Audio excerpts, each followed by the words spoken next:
Ladies and gentlemen, a moment of silence. I don't know how to say this. The Harry Kane curse is over. He's back! He's back! If I was Mourinho, I would seriously give Pochettino an applause and I would ask him, please teach me, because I don't know what I'm doing.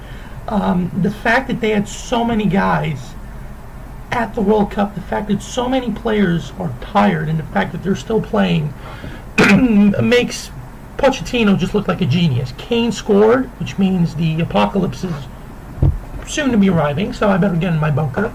Lucas Moura got in the score sheet, which is very nice considering that this old son of a gun had him.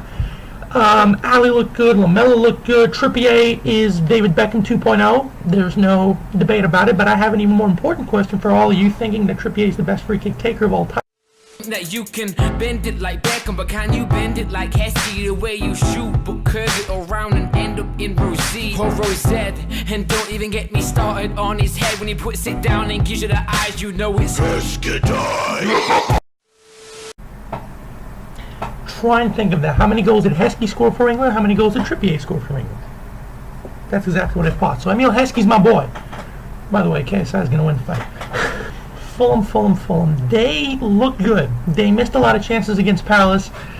There were moments in that game where they looked like they could get at Spurs. Mitro hit the post. Sessegnon looked good. You know, a couple of their new signings looked good. But the most important thing for me and for them is that Mitro got in the score sheet. And yes, it maybe seems irrelevant to you, and I'm the only person that gives a fuck about him. But I want you to see how I reacted when he scored and the happiness that I had when that happened.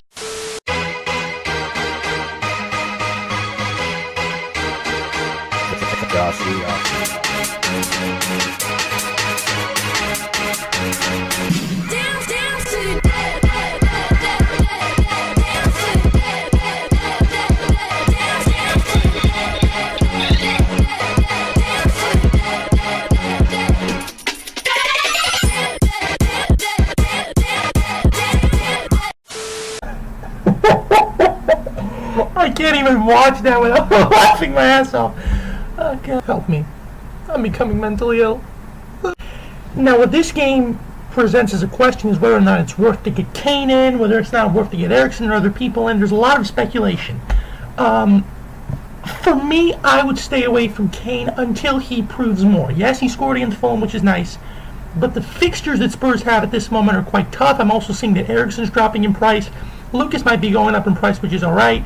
But you have to also look at the Asian games. Heung-min Son's not there, and it looks like that if they lose, he's going to have to do a 2-year term in the South Korean army, which is legitimate. You know, I know of people, you know, I've seen on Twitter, people have said if he doesn't win, he has to do 2 years in the military. So there's a big incentive for Spurs to do well, big incentive for him to do well, and if he's not there, you know, who are they going to have to replace Kane? Teams are going to target him. We know this because if they don't try to hurt him, they can't stop him.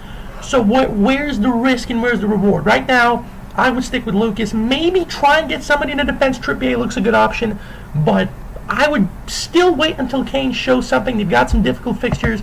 They've got United away. They've got Liverpool at home, but still, you know, Watford's not going to be an easy game. So at this moment in time, I would just stay away from Kane.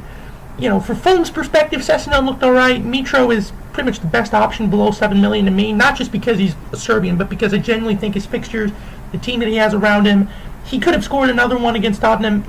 I would stick with those guys and just, you know, wait until Kane shows more.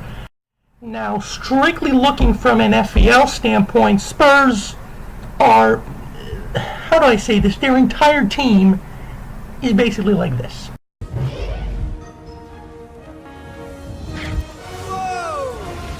These people are not even capping their best player, and they are dominating.